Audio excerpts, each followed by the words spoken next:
ketika sekarang diperjuangkan, ini bukan karena ada proses politik. Justru saya masuk proses politik ini karena ingin memperjuangkan untuk membereskan soal kesetaraan.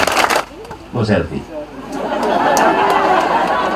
Ya, buat saya juga boleh. Ya, sini. Ya.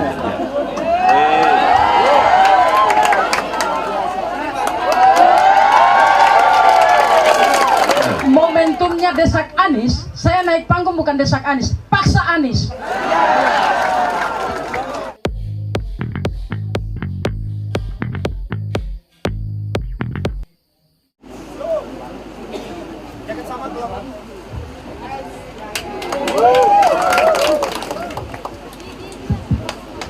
Ya, terima kasih. Assalamualaikum warahmatullahi wabarakatuh. Waalaikumsalam. Saya Iqbal, Bang. Saya Iqbal. Saya memulai mengagumi Abang Anies ini dari Indonesia Mengajar. Alhamdulillah sampai sekarang. Dari masih mengajar, terus jadi menteri, gubernur dan kami berharap sebenarnya semalam kita jemput di bandara. Saya bilang pada teman-teman, ini kita jemput presiden masa depan kita. Amin. Jadi sebenarnya beliau sudah menjadi presiden. Tinggal pelantikannya nanti kita tunggu. Kira-kira gitu, Bang. Ini, Bang, yang paling terpenting adalah soal lumbung ikan nasional ini kan sebenarnya itu lumbung tipu nasional sebenarnya. Karena kita di prank, ya sudah jangan sebut namanya. Terus gini, Bang. Ini dari semua gagasan tentang Maluku itu, ya kita anggap bagus. Tapi satu pertanyaan dasar dan sederhana yang kita ingin dengar dari hati nurani dan yang kita ingin hadir dari hati nurani Abang. Gini, Bang, ketika negara dalam keadaan genting dan masyarakat atau warga negara butuh keberpihakan presiden, jika nanti Anda menjadi presiden, ketika kepentingan partai dan masyarakat itu dia bertabrakan dan kita butuh keberpihakan presiden, apa yang Anda akan pilih? Terima kasih.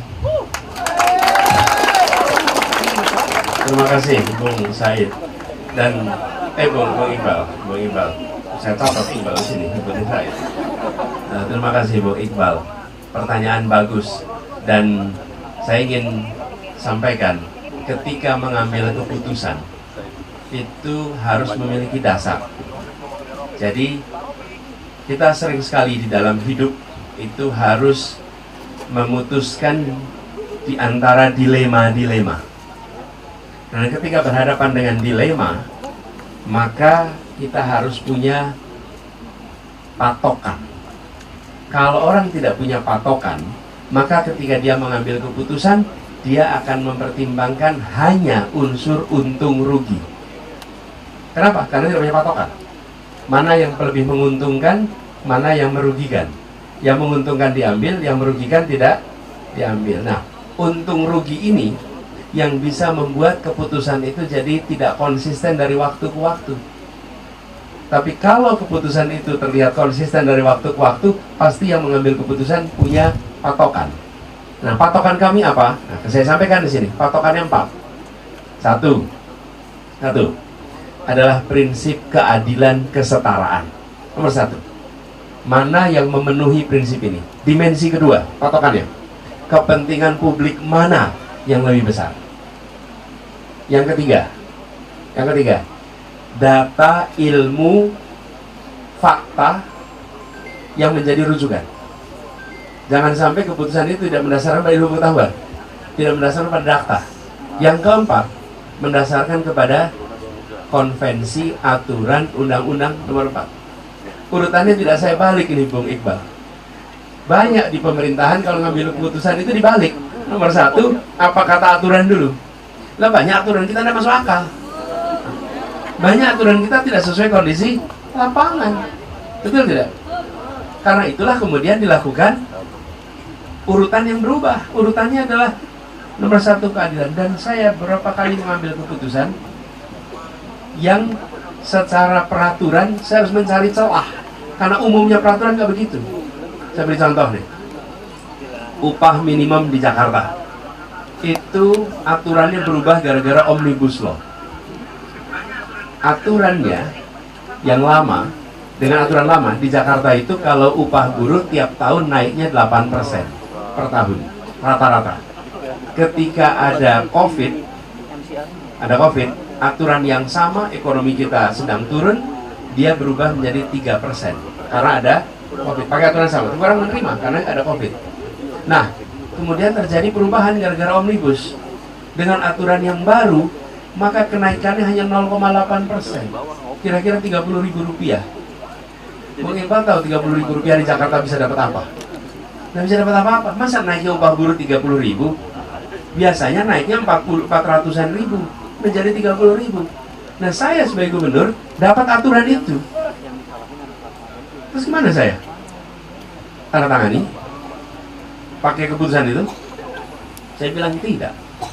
Saya gunakan undang-undang kekhususan Jakarta untuk Jakarta tetap menggunakan aturan yang lama supaya ada rasa keadilan bagi UMP di Jakarta. Apa yang terjadi? Woi, saya diprotes. Diprotes, yang protes apa? Pengusaha semua protes saya. Kemudian pengusaha tentu saja nelpon pimpinan partai, Bu. Karena kenal, mereka ngontak semua ke saya. Dan kepada mereka saya jawab begini. Bapak Ibu sekalian, kira-kira masuk akal sehat tidak? Rata-rata 8%, terus sekarang jadi 0,8%. Ayo, akal sehat kita semua. Yang kedua, kalau keputusan itu tidak adil, maka dia tidak akan langgeng. Keputusan yang tidak adil itu akan menimbulkan kemarahan, akan menimbulkan frustrasi. Ini namanya panggilan demonstrasi buruh se-Jakarta. Aturan itu namanya panggilan demonstrasi. Langsung semua orang akan protes. Kenapa? Karena tidak masuk akal. Nah, saya sering mengalami dilema-dilema begitu. Tapi ketika mengalami dilema itu, dengan ada patokan, saya bisa berdebat. Oke, tunjukkan prinsip keadilan. Menurut Anda adil tidak 0,8% ini? Itu pengusaha yang ketemu saya juga, dia bilang, ya memang nggak adil, Pak. Tapi aturannya begitu, Pak. Saya bilang, aturannya tidak adil. Aturannya tidak adil. Saya sebagai pemegang aturan di Jakarta, saya buat aturan yang berkeadilan. Silahkan tempat lain kalau nggak mau melakukan itu. Nah, jadi Bung Iqbal insya Allah jadi pegangan. Tapi kemudian saya ingin teruskan pertanyaan Bung Iqbal terkait dengan kita berada di wilayah yang tidak mendapatkan perhatian dengan adil selama ini. Betul tidak? Bahkan kami mendengar kemarin istri saya ngobrol dengan beberapa orang aktivis di sini, mereka cerita kalau pergi ke Jakarta hanya ditemui oleh orang-orang yang tidak punya kewenangan. Minta kebutuhan A, B, C, D tidak mendapatkan perhatian.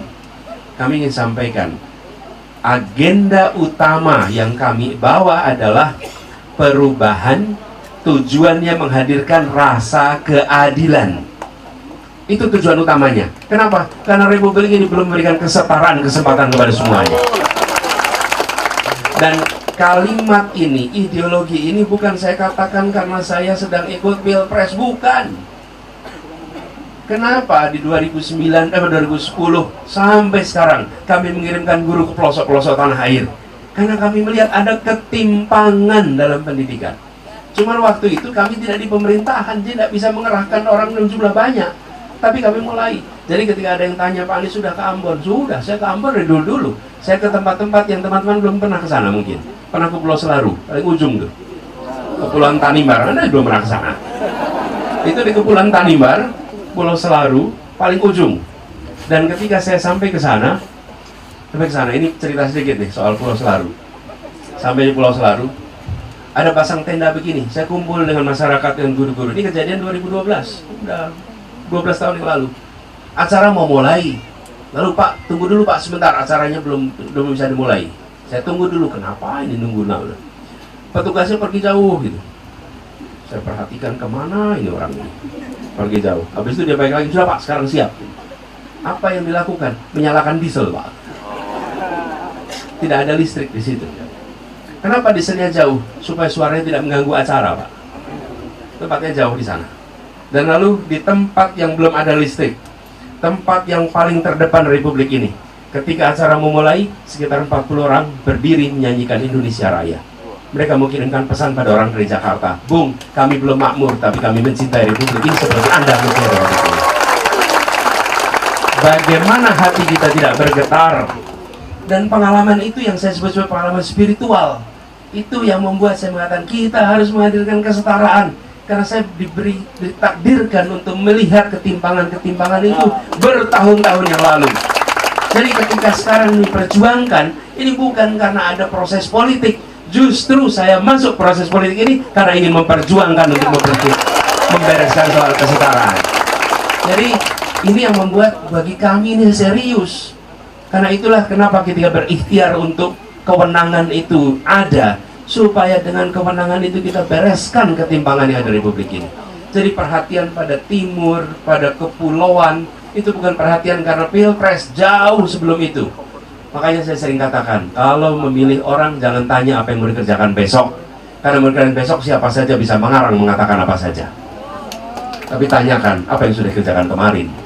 Karena yang dikerjakan kemarin adalah fakta. Dan itu tren ke depan. Jadi Bung Iqbal, terima kasih pertanyaannya, memancing saya bercerita tentang masa lalu. Makasih Bung Iqbal. Mau selfie? Ya, buat saya juga boleh. Ya, sini. Ya.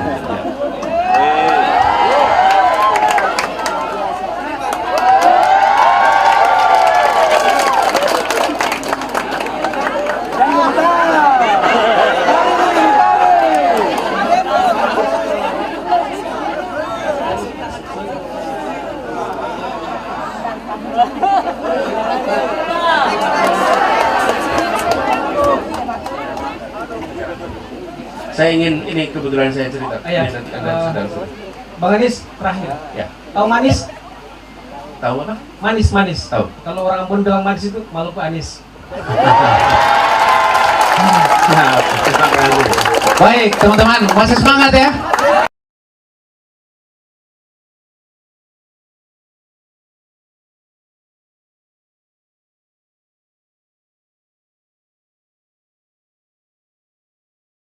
Tadi kalau suara agak lebih kuat sedikit, kita tambah tanya lagi. Bisa? Mau kasih? Sekali lagi kita tanya dulu. Siap wujudkan perubahan? Baik. Kain tambah satu lagi jadi 6. Ya. Satu ini dulu dari sini. Sebentar ya. Karena 6, beta minta pertanyaannya itu singkat. Kalau lebih singkat lebih bagus supaya kita bisa buka kesempatan untuk yang lain. Silakan. Sebentar nanti kita kasih yang lain. Silakan.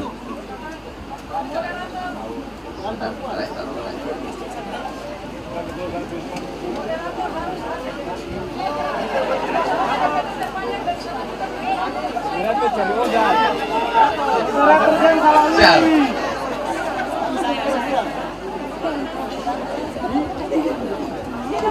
Oke, baik Bang, terima kasih atas kesempatannya. Mungkin pertanyaan saya di sini singkat Bang. Dan juga pertanyaan saya sih di hari ini mewakili seluruh ibu-ibu yang hari ini memang ketika kabar itu muncul selalu mereka tunggu-tunggu ya terkait dengan PKH Bang. Nah, ini PKH itu data yang sampai sekarang itu Bang belum diupdate hingga sekarang. Nah, maka yang otomatis yang kaya tambah kaya, yang miskin tambah miskin. Itu Bang. Nama dulu. Nama. Oh ya lupa, maaf. Perkenalkan, nama saya Vicky Besan. Saya mahasiswa Unpati, Fakultas Ilmu Sosial dan Ilmu Politik. Vicky.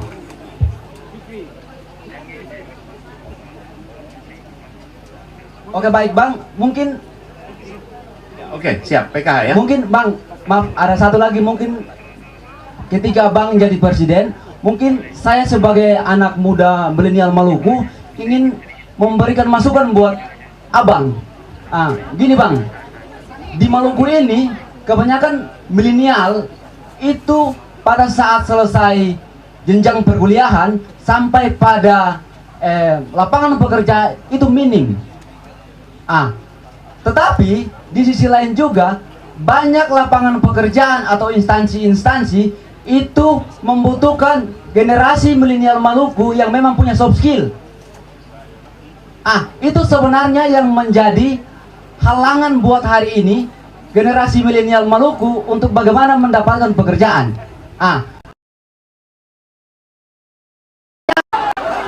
Yang ingin saya tanyakan buat Bapak, kira-kira ketika Bapak jadi presiden, Apa yang ingin Bapak tawarkan buat regenerasi milenial Maluku yang hari ini minimnya soft skill dan juga kurangnya lapangan pekerjaan? Sekian dari saya.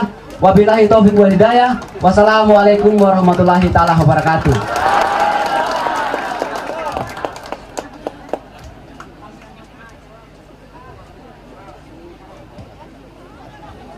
Terima kasih Bung Vicky. Pertama soal PKH. Jadi program-program yang bersifat bantuan sosial itu akan kita lakukan perubahan. Kabar yang mengatakan itu dihentikan itu tidak benar.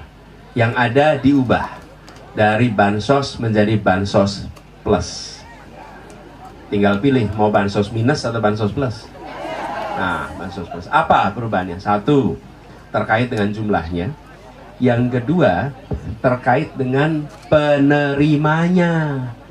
Banyak yang sebetulnya berhak tapi tidak mendapatkan. Kenapa? Karena data yang belum akurat. Yang kedua, praktek di lapangan. Ada ordal-ordal nih. Betul tidak? Nah, ordal-ordal ini harus dibersihkan. Dan pembersihannya harus melibatkan masyarakat. Kemudian yang ketiga adalah pendampingan supaya memiliki soft skill agar bisa punya pendapatan tambahan. Jadi insya Allah itu akan kita bereskan. Pengalaman ini saya cerita pengalaman. Mungkin ini diteruskan di Jakarta, di nasional mungkin berbeda. Tapi apa yang kami lakukan di Jakarta? Ketika kita memberikan bantuan, maka kita meminta kepada ketua RT untuk melakukan verifikasi. Dan ada musyawarah di situ. Melibatkan siapa? Yang paling banyak tahu adalah ibu-ibu. PKK. Ibu-ibu PKK itu ada Dasawisma namanya. Dan Dasawisma ini tahu persis. Ada juga kader Posyandu, juga tahu kondisi masyarakat yang ada di situ. Sehingga data dari pemerintah di cross check dengan kondisi di lapangan. Dari situ kemudian kita berikan bantuan agar sesuai dengan persyaratannya. Itu satu ya. Yang kedua, soft skill. Jadi kira-kira Bung Vicky ini menyampaikan ada dua masalah nih Pak. Satu, soft skillnya harus ditingkatkan. Yang kedua, lapangan pekerjaannya harus tersedia. Gitu kan kira-kira. Nah, untuk soft skill tadi saya sampaikan terkait dengan SMK. Itu kita akan dorong. Kemudian yang kedua, terkait dengan mereka yang sudah kuliah, mungkin memang harus ada program-program pendampingan untuk keterampilan-keterampilan khusus yang dibutuhkan di kawasan Maluku. Dan bila itu dibutuhkan lewat perguruan tinggi, perlu disiapkan semacam training spesifik dengan ada sertifikasinya supaya memiliki keterampilan spesifik yang dibutuhkan. Nanti kita bisa bahas sama-sama dengan Pak Timura misalnya. Training apa yang dibutuhkan supaya mahasiswa bisa ambil training itu, dapat sertifikasinya, lalu bisa dibawa itu ke job market ya. Itu satu untuk skillnya. Yang kedua terkait dengan penyediaan lapangan pekerjaan. Lapangan pekerjaannya ada beberapa rute. Rute pertama adalah membuat UMKM tumbuh berkembang lebih cepat. Karena UMKM ini adalah penyedia lapangan pekerjaan paling cepat.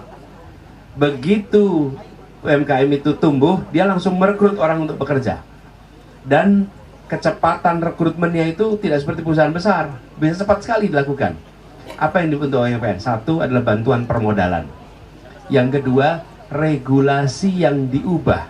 Hari ini, bila ukurannya kecil, sektornya non formal, cari pinjaman sulit sekali.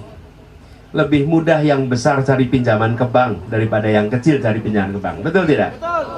Yang membuat bank seperti itu bukan kemauan banknya, tapi aturan yang dibuat oleh pemerintah. Kepada siapa dibuat aturan itu? Kepada bank-bank milik pemerintah. Karena bank-bank milik pemerintah itu punya tugas melakukan pembangunan, bukan semata-mata swasta. Kalau dia hanya beroperasi seperti swasta, ya jadi bank swasta saja. Kenapa disebut sebagai bank milik negara? Supaya dia bisa membantu meningkatkan kesejahteraan rakyatnya. Itu regulasinya diubah. Yang ketiga, regulasi keuangan. Yang ketiga adalah aturan-aturan yang ada di perkotaan sering sekali membuat zonasi menghalangi usaha. Tidak bisa mendapatkan IUMK, izin usaha mikro kecil, karena lokasinya bukan lokasi untuk usaha. Nah, padahal usaha mikro kecil itu sekarang di rumah, tidak berdampak kepada lingkungan. Jadi begitu, Bung. Dua itu. Lalu barangkali satu lagi, mudah-mudahan dengan ada industrialisasi, maka kita akan bisa merekrut tenaga kerja lebih banyak lagi. Begitu, Bung Vicky, jawaban saya. Terima kasih. Baik, terima kasih Bang. Semoga di 2024 ini Bang Anies, terkhususnya di Maluku, insya Allah Bang Anies keluar 100%, saudara-saudara. Cukup. Oke, baik Silakan. Bang, terima kasih. Satu lagi di bagian sini. Sebentar Bang. Makanya saya harus desak Anies supaya Ya, baik.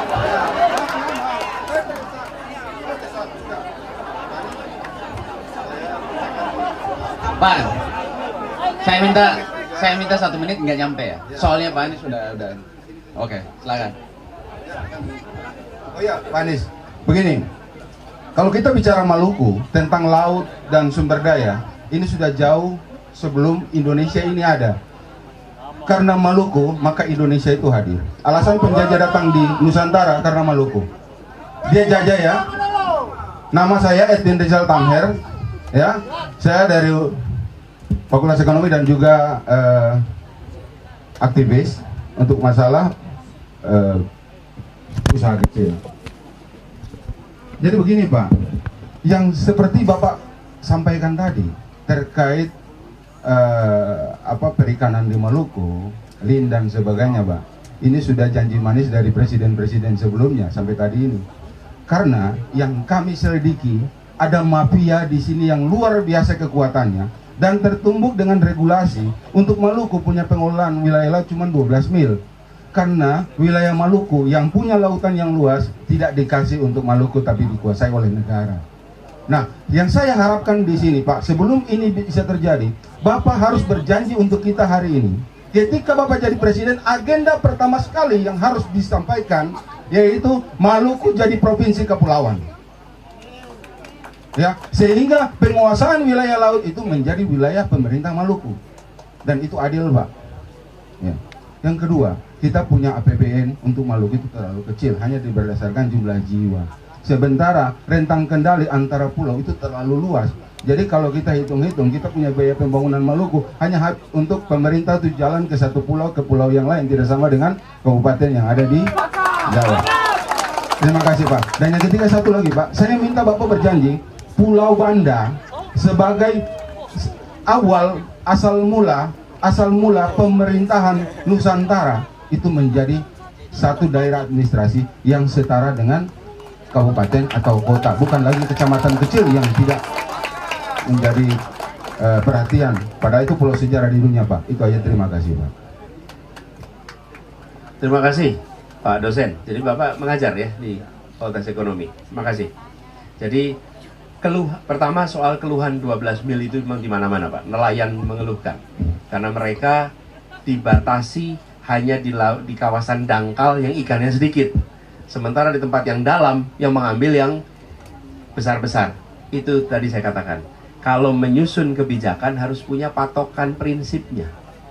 Karena tidak punya patokan prinsip bisa bikin kebijakan macam-macam tuh yang tidak sesuai. Kira-kira nih, saya tadi sampaikan, semua kebijakan harus bisa menjawab prinsip ini. Membesarkan yang kecil tanpa mengecilkan yang besar. Kebijakan 12 mil itu gimana tuh? Itu membesarkan yang besar, tapi tetap menjaga yang kecil tetap kecil. Karena yang kecil nggak bisa tumbuh. Itu problem kalau negara tidak pegang ideologi, Pak. Kepemimpinan di tingkat nasional harus menunjukkan ideologinya dan diturunkan dalam bentuk pesan yang semua penyusun kebijakan merujuk. Karena kalau tidak begitu, ada puluhan orang yang menyusun kebijakan, Pak. Ada kepala bidang, ada direktur, ada dirjen, ada menteri, ada kanwil, semua bikin aturan. Tapi kalau tidak ada pegangan prinsip, itu aturannya bisa nggak konsisten satu sama lain. Dan itulah yang membuat kenapa kita sering menemukan kebijakan yang tidak konsisten. Nah, konsistennya pada apa? Konsisten pada keberpihakan. Kepada yang kecil, kepada yang lemah. Jadi aturan itu kita ingin rubah. Dan Tadi Bapak sampaikan, Pak Edwin, tentang janji. Ini memang seringkali jadi tantangan seperti saya, Pak. Suatu ketika saya ditugasi menjadi calon gubernur, dan saya tidak pernah mendaftar jadi calon gubernur. Saya diundang, saya dipanggil jadi calon gubernur. Lalu ketika saya berkampanye, di kampung-kampung ditanya begini, Pak, saya mau Bapak janji dulu, Pak. Bahwa Bapak benar di Jakarta 5 tahun, Pak. Karena dulu kita bikin kontrak politik, kontraknya belum selesai. Yang berkontrak sudah pindah ke tempat lain. Oke? Nah, saya bilang, jangan hukum saya atas tindakan orang lain. Betul tidak? Jangan. Tapi nilai saya dari kontrak yang saya kerjakan sebelumnya dilaksanakan atau tidak. Jadi Bapak Ibu boleh lihat, di Jakarta kami berhati-hati dalam membuat janji. Kenapa? Karena kami ingin setiap janji bisa dilunasi. Saya menjadi lunasi. Apakah setiap janji lunas 100%? Belum tentu. Ada yang lunasnya 80%. Ada yang lunasnya 60%. Ada yang lunasnya 1000%. Ada yang tidak dijanjikan dikerjakan. Tapi kami sampaikan, ini loh faktanya. Jadi kami berhati-hati. Sebelum sampai ke sini, kami review, Pak, mana yang kami berani janji, mana yang kami tidak berani janji. Dan insya Allah, lumbung ikan nasional kita akan laksanakan itu, Pak. Nah, kemudian ini akan berhadapan dengan segala macam mafia-mafia. Nah, itu mafia-mafia itu yang tidak mau perubahan. Karena itu mereka tidak pernah mendukung nomor 1. Betul. Iya. Kalau mendukung nomor 1, wah, kita sudah bisa punya kendaraan kemana-mana. Kita bisa punya kampanye ini semua sederhana. Kenapa? Karena perjuangan rakyat oleh rakyat dari mana-mana. Betul tidak? Nah, saya sampaikan pada semua, yuk kita berjuang sama-sama. Ya, supaya tanda tangan nanti itu bisa dipakai untuk kepentingan kita bersama. Bukan kepentingan sekelompok orang yang selama ini menguasai. Nah, lalu Maluku sebagai kepulauan, ini sebetulnya tuntutan yang sama ketika Indonesia minta pengakuan dunia internasional. Hari ini penghitungan dana transfer tidak memperhitungkan luasan Maluku, dan Maluku ini lebih banyak airnya daripada pulaunya. Sama, Indonesia juga begitu, daratan dibanding dengan laut. Lalu kita mendeklarasikan namanya deklarasi Juanda tahun 57, diakui dunia tahun 82, 25 tahun perjuangan kita sampai keluar namanya United Nations Convention Law of the Sea, itu tahun 82, 25 tahun. Nah, kita memandang bahwa di Maluku ini memang perlu mendapatkan rumus yang berbeda, sehingga alokasi APBN ke tempat ini sesuai dengan kondisi yang ada di Maluku. Maluku sebagai daerah kepulauan. Lalu yang terakhir soal Banda. Insya Allah Pak, kami pertimbangkan secara serius. Banda ini adalah tempat yang bersejarah. Dan kita harus memikirkan Maluku ke depan. Bukan hanya Maluku ke belakang, Maluku ke depan. Bagaimana kita menjadikan tempat ini menjadi ibu kota kelautan perikanan bagi Indonesia maupun bagi dunia. Karena ikan dari Maluku ini sampai ke seluruh wilayah dunia, bukan? Ya, dan sebagian balik lagi dengan brand yang namanya internasional, padahal datangnya dari Maluku. Jadi kami melihat soal Banda ini menjadi bagian dari perhatian. Insya Allah nanti kita perhatikan, Pak. Yang penting bahwa Banda akan bisa tumbuh, berkembang. Bahkan ketika pada waktu itu ada festival Banda kalau tidak salah, festival Gayung, festival bukan sale. Waktu itu festival sejarah Banda, festival budaya Banda. Saya ikut menjadi bagian dari pembicara di festival itu. Saya bicara jarak jauh karena secara jadwal ternyata tidak memungkinkan untuk datang ke Ambon. Dan kepala dinas pariwisata dan kebudayaan itu bersahabat baik dengan saya, yang meninggal di bandara ketika perjalanan pulang ke, namanya Pak Astagfirullah, Pak Max itu dekat sekali. Beliau berkomunikasi dengan saya dan ketika pulang meninggal. Kami yang mengurus di Jakarta untuk persiapan sebelum dibawa kembali ke sini. Itu adalah sahabat kami dan kita berbicara pengembangan Banda sama-sama. Jadi kalau Bapak ajak bicara Banda, ini kelanjutan dari pembicaraan yang sebelumnya pernah ada. Makasih Pak Edwin. Salam buat teman-teman semua. Oke, terima Terima kasih Pak kasih. Anies untuk tidak membuang waktu. Terima kasih sudah mendesak betul Pak. Yuk.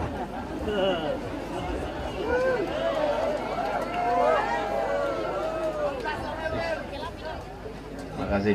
Baik teman-teman, udah cukup ya. Tadi sebenarnya mau kasih kesempatan buat perempuan tadi. Jadi kalau perempuan marah saya, jangan marah, marah abang ini aja. Ya. Gini. Jadi terakhir. Udah, kasih aja.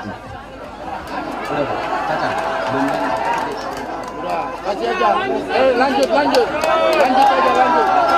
Supaya adil. Kasih suara dari perempuan.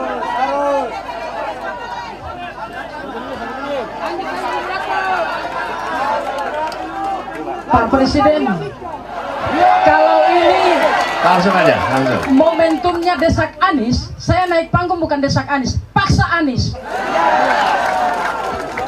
Yang pertama, perkenalkan nama saya Farida Rahangir, aktivis dari Kabupaten Seram bagian Barat, Pak Presiden. Saya juga adalah jurkam Bapak di Provinsi Maluku sesuai dengan SK Timnas, Pak. Kemudian pik kegiatan hari ini. Langsung aja. Kami pilih lokasi ini karena banyak kole-kole di depan, perahu Pak maksudnya. Siap. Yuk, Yang langsung. pertama, dalam menanggapi pertanyaan teman-teman soal kenapa kita dijajah hanya karena soal rempah. Sesungguhnya bukan rempah, Pak. Kita punya kandungan logam terbesar dan itu juga logam mulia di bumi tanah Maluku. Bukan soal rempah-rempah kawan-kawan sekalian. Oleh sebab itu, kita bukan hanya membutuhkan hal-hal yang sifatnya program makro nasional, Pak. Kita berkeinginan Maluku diberikan daerah istimewa khusus. Apa bedanya kita sama Papua? Apa bedanya kita sama Jogja, Pak? Hari ini kita mau bilang negara lagi tidak adil kepada Maluku. Padahal Maluku akan menjadi penyangga ekonomi Indonesia paling akhir, Pak. Mengutip pesan dari ayah saya, beliau bercerita bahwa tahun 1960-an di founding fathers kita Bapak Soekarno mendatangi kota Masoi, beliau memanggil saudara Smokil. Smokil bilang dia akan memberikan Maluku ini menjadi sebuah negara.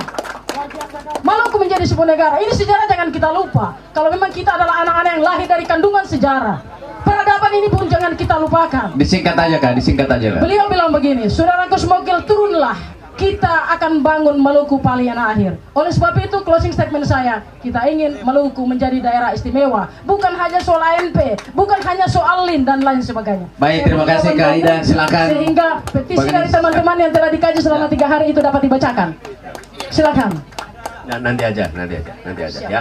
Oke. Ya, nanti Terima setelah kasih, ya, Bu Ida. setelah Bang Anies menjawab. Terima kasih, Bung Ida. Atau nanti Jadi setelah begini, refleksi aja. Kita terima kasih atas gagasan ya, idenya. Yang kami melihat begini, yang sangat penting adalah kondisi rakyat yang berubah, bukan sekedar simbol nama yang berubah.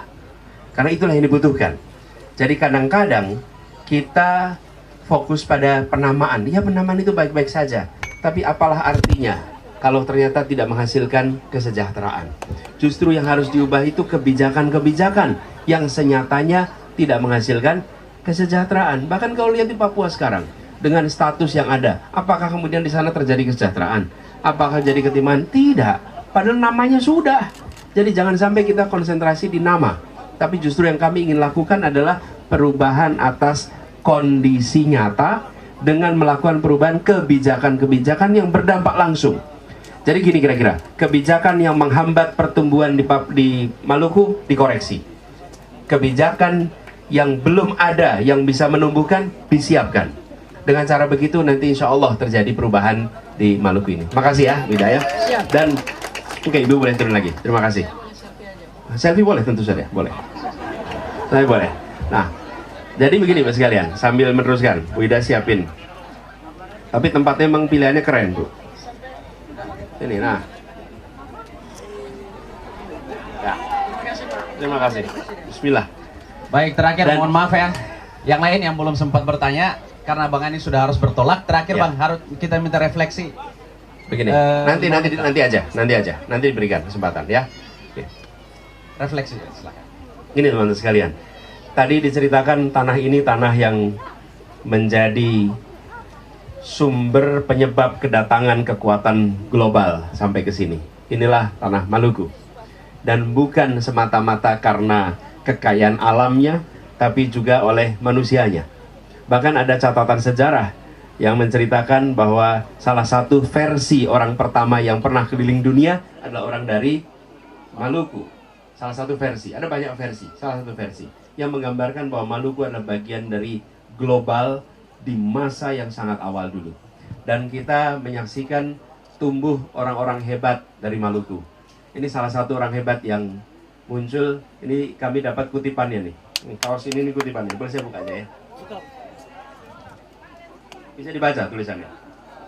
Apa bacanya?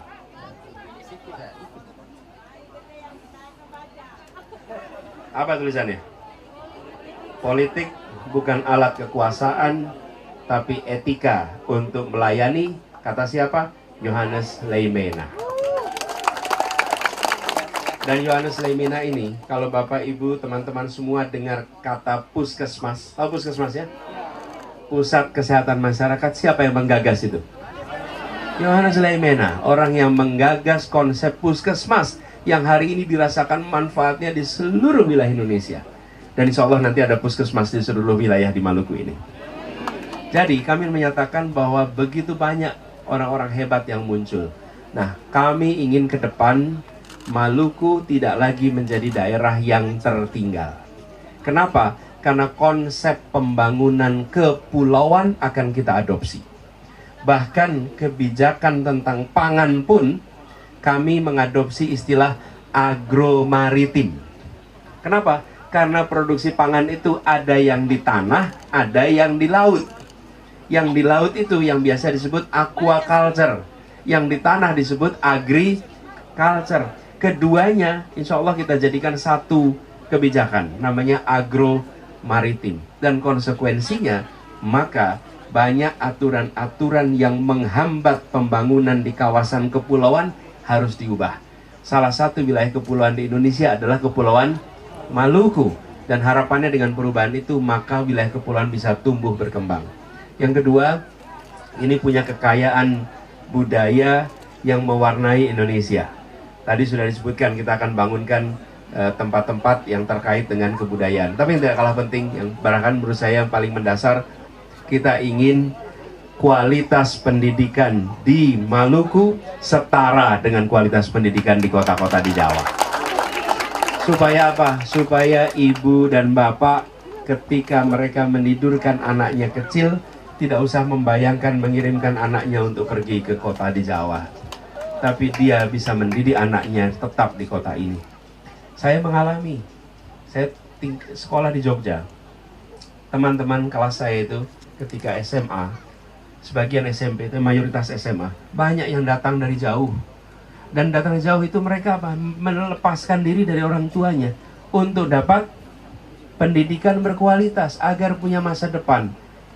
Betapa tidak ringan bagi orang tua ketika mereka dipaksa mengirimkan anaknya pergi, bukan karena semata-mata keinginan, tapi karena kondisi sekitarnya yang belum menyiapkan. Negara harus hadir di Maluku, negara harus hadir di Ambon dengan pendidikan yang berkualitas, supaya orang tua bisa mengirimkan anaknya di sekolah terdekat, tidak perlu meninggalkan Ambon untuk bisa mendapatkan sekolah-sekolah yang berkualitas. Dengan begitu kita nanti punya kesetaraan. Ibu sekalian, banyak hal yang ingin kita kerjakan. Tapi kalau boleh saya sampaikan pesan pada kita semua, bahwa apa yang dikerjakan di masa lalu, alhamdulillah saya bersyukur bahwa Maluku adalah bagian dari perjalanan hidup kami. Bahkan saya di sini mengajak mantan pengajar muda yang pernah bertugas di sana. Coba Dedi, kamu berdiri. Ini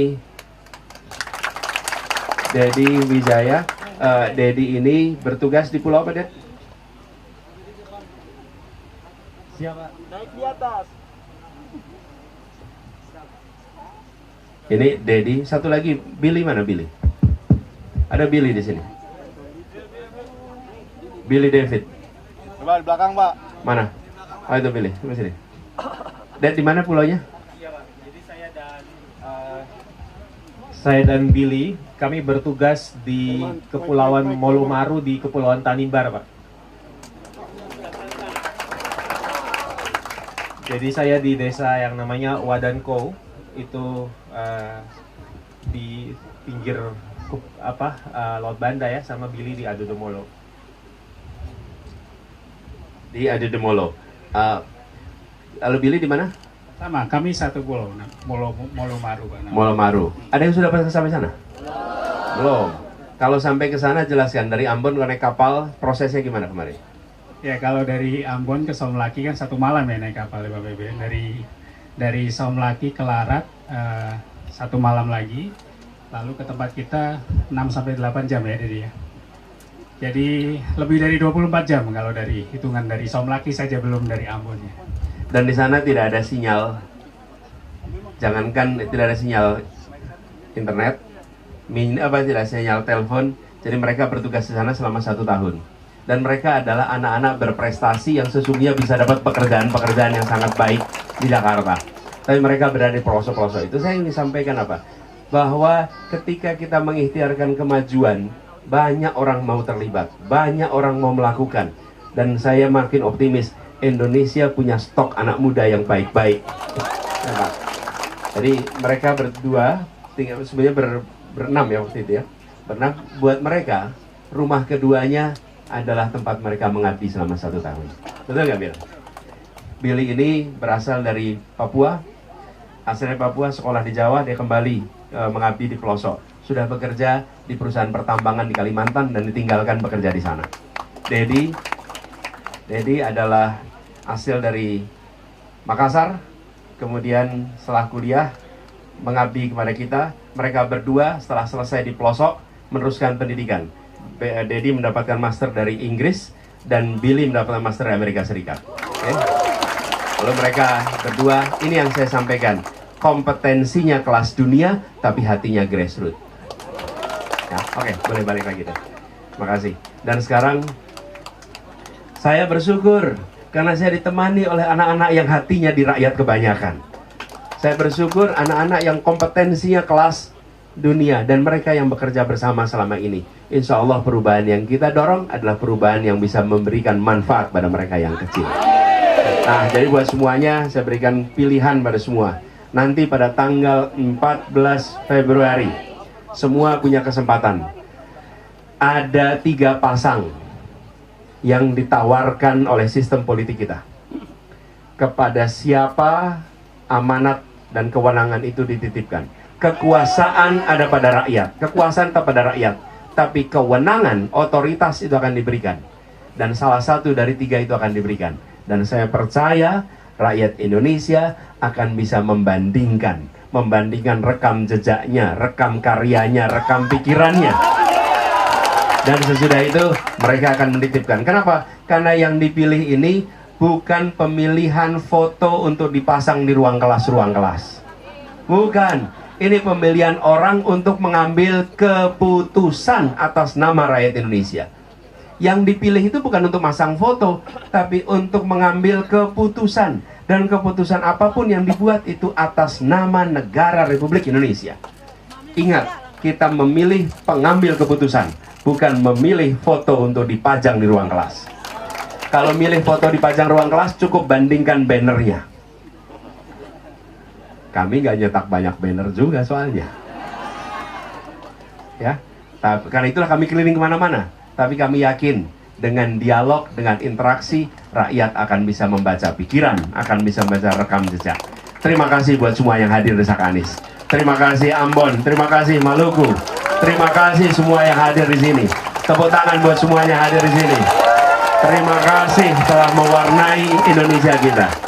Insya Allah dari Ambon dikirimkan pesan perubahan untuk Indonesia. Assalamualaikum warahmatullahi wabarakatuh.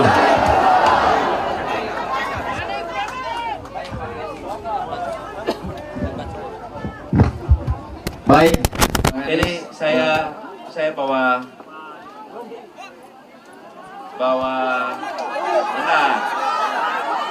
saya bawa rompi. Rompi ini dibuat oleh namanya Ciki Fauzi. Cikinya mana Ciki?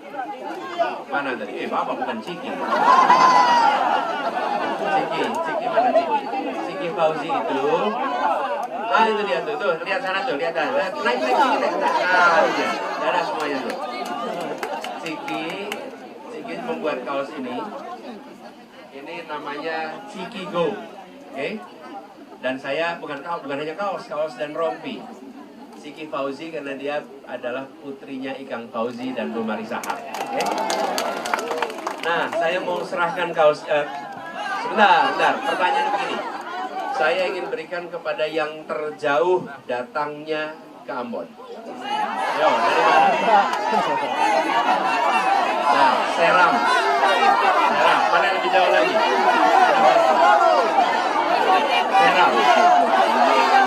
SPT. Ada yang lain. SPT apa? Seram bagian timur.